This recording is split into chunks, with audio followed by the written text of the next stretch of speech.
Update 3.1 is here for Battlefield 2042, and with it comes a few changes. The main thing I want to focus on in this video is the manifest rework, but before we get into that, there's a few broad strokes to talk about. If you want full details on the update, I'll link the patch notes below. So to start, we got a few more vault weapons with the M93R, the M240B, and one of my all-time favorite guns in the Battlefield franchise, the M416. Unfortunately, like pretty much every other vault weapon outside of the XM8, these all feel kinda awkward to use and not quite right. The risk of sounding like a broken record, these vault weapons need a lot more work to make them feel more natural and competitive with the 2042 guns. The nostalgia factor is only really good for a match or two before I get sick of losing gunfights because the vault weapons in their current form just really can't compete. We also got some improvements to responsiveness, animation, and the audio. For the most part, these feel very subtle. Responsiveness especially feels very subtle to me. I don't know if the difference will be more pronounced on certain hardware combinations, but with my higher end PC, I would say any difference in responsiveness is barely noticeable. I do want to be clear though, for those who haven't played the game since launch or in a very long time. Before this patch and with the launch of Season 3, I actually think the responsiveness of this game felt pretty good. Mouse input is still a complaint that I see popping up pretty often, though to me, I think it's in a pretty good place right now, and generally I don't have a problem with how responsive the game feels relative to other games on the market.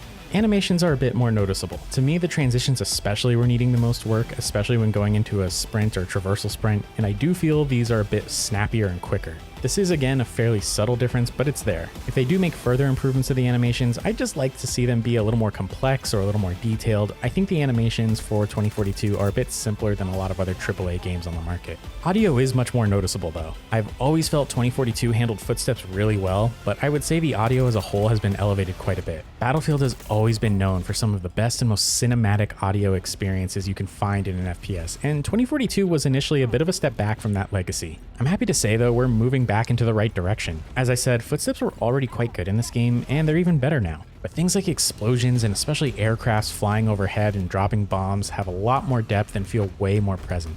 It's definitely a much more exciting sound experience in my time with the update so far. And finally, to get what I really wanted to talk about here, we have the rework to Manifest. Manifest wasn't in the worst state at launch, and I in fact felt it was a decent enough map. It suffered from some of the issues present in 2042's launch maps, but the issues were far less pronounced, and it offered some varying experiences depending on what area you chose to fight over. That being said, I think this rework did a great job cutting a lot of the extra space. There's been a very clear and focused effort lately to making sure the player can get in the action quickly with maps like Spearhead and Stranded, regardless of where they spawn, and I'd say the way that DICE have tightened up the map has really accomplished that objective. Prior to the rework, I did sometimes feel like it was a bit of a slog to get from one sector to the next, and I no longer feel that way. I don't necessarily need a vehicle to find some action, just a bit of running can get me there in a reasonable amount of time. However, I would still say that this rework is the lightest in terms of how it changes the feel and gameplay of the map. The B objectives are still the place to go for heavy infantry fighting, and running up the hills to get there feels a lot safer than it did before, but it still is a very similar experience. Other than that, everything feels very similar to what it was prior to the rework,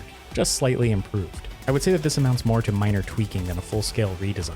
I'm not sure if I'm imagining it, but the map does appear to look better graphically speaking, and that may be due to the shader upgrades made to the engine. I was also a bit disappointed to not see more done to transform or elevate the visual identity of the environment. When it came to Orbital's rework, while I enjoyed the gameplay changes, I really fell in love with the art direction and the immersion of the map, and I was really hoping to get that same kind of magic here. While there are a few changes from an artistic perspective, especially up near B, it was just a bit of a letdown exploring the map and not seeing more done. End of the day, I would say this rework is just okay, making very minor improvements to a mediocre play experience. So to me, among the pool of new and reworked maps, I think Manifest sits near the bottom.